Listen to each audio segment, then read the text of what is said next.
Hi, everybody. Just a really quick video to go through my first iteration of the Inquiry and Design Lab. And it's a guide, so trying to help people out in terms of starting one, thinking about what they need and where it fits with their school.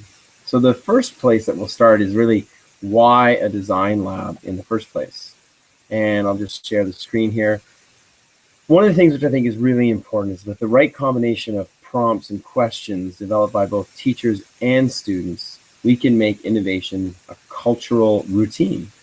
By having this space, it's an incredibly powerful space, we can allow for teachers to think design thinking. We can allow for students to approach problems in a much more wide open, exploratory way.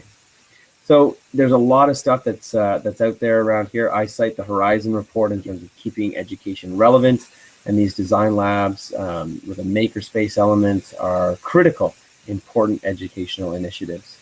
They offer a next step between exploring real-world problems and actually addressing them, not as passive learners, but rather as students being empowered agents of change. I think that's really important. And in terms of where it fits in your school, an Inquiry and Design Lab can fit right between, as a bridge between teachers and students. And I think that's another really important element. Some of the things that are in a design lab are things like little bits, upside down, like little bits, really simple ways of tinkering and exploring different ideas of what's possible in terms of thinking. There's also some great kits out there too that allow kids to build things. And that's more along the lines of the maker space, but I still think that it's quite a relevant piece. So one of the things which I wanted to talk about as well is how do we position all of this? And I think that when we get to it, pedagogy is really important. So what is inquiry-based pedagogy? So in this guide, I present a series of questions. And the first set of questions are what all teachers should know the answer to for each of their students. I'm going to say about 70% of the answers are really vital to making the space work. Do they know how they learn? Do I know what inspires my students? Do I know how to keep them motivated? But do I know their experience in reality? Do I know their needs and interests? Do I know their goals and aspirations? I think this type of knowledge will become critical, and I'll show you what that looks like in a minute. But also, we're going to flip that and say that the student needs to ask questions about their own learning environment and their teacher and curriculum. Do I know what the essential questions are for the course? Do I know the expectations of the assignments that I'm engaging with? And do I know the different ways that I can demonstrate my learning? I think that these two questions are really important. These two sets of questions are really important because it opens up the dialogue between the student and the teacher. So let me show you how these can be sort of created in a really interesting way using the standards and the expectations set out by the Ministry of Education.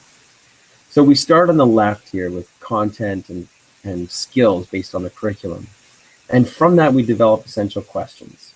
And if we loop in those two sets of questions, then we get student interests and opportunities start to exist.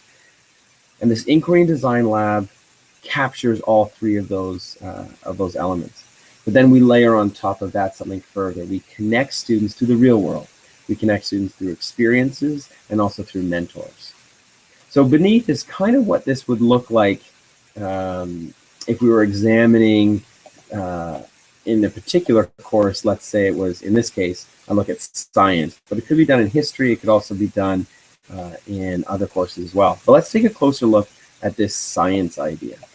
And when we're looking at the science idea, share my screen back again, then we can say the content and skills are understanding pesticides and neonicotinoids. Let's look at this from an interdisciplinary point of view and look at environmental science, environmental control and GMOs. So we can maybe move some politics in there as well. The essential question that I would have developed as a teacher is, I pose it to my students, am I satisfied with how pesticides are created, used, and ultimately destroyed in my world? So we loop in our student interests and opportunities, these bottom three bubbles. Now these bubbles can be really populated with anything because they're student-based. But maybe a student has a real interest in biology. So they might want to look at the health of the environment through the biology of bees. Maybe we want to be, maybe our students more political. So let's look at, should the government label GMOs? And we go even further. Should I know what I'm really eating? Or finally, maybe they're solution-based.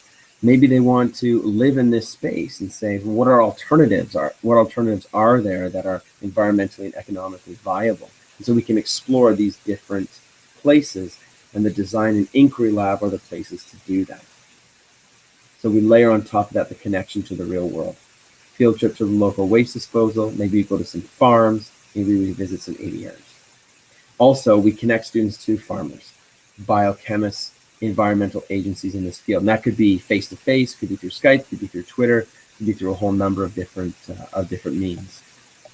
So in this way, I see inquiry being a really positive anchor upon which to explore and use this space. So let's take a look at this space and what it means. It should feel inviting, and it should definitely feel like a non-traditional classroom. So regardless of what classroom setups you have, this room, I feel, should feel different and more purposeful in its messaging, risk-taking, open-mindedness, experimentation, those types of things. Also, a really healthy balance between clear protocols around the safety and processes with the equipment in the room.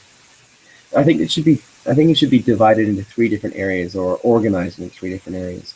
We'll start at the bottom and work our way up. The first is the documentation station, and this is where thought books are stored. There's a whiteboard to curate current questions and areas of exploration. This is the real meat. This is the real area of the thinking and where it gets documented and curated. We've got AV equipment so that students can take videos of themselves and ultimately produce a short little, almost like a trailer of this is where the idea came from. And up from that, we've got tinkering. So we've got little bits, power-up kits, mag formers, Lego Mindstorm, all of these different places that, depending on the question, depending on the curriculum that you're looking at, these really help elaborate and open up kids' minds. And finally, rapid prototyping. This is where the heavy equipment is, the 3D printer, the hot wire cutter, laser cutter, even little things like plasterine can be stored there. So I think that's about all I need to cover here. The last little bit that I want to emphasize, and the last little bit in the guide, is this idea that this space is constantly changing.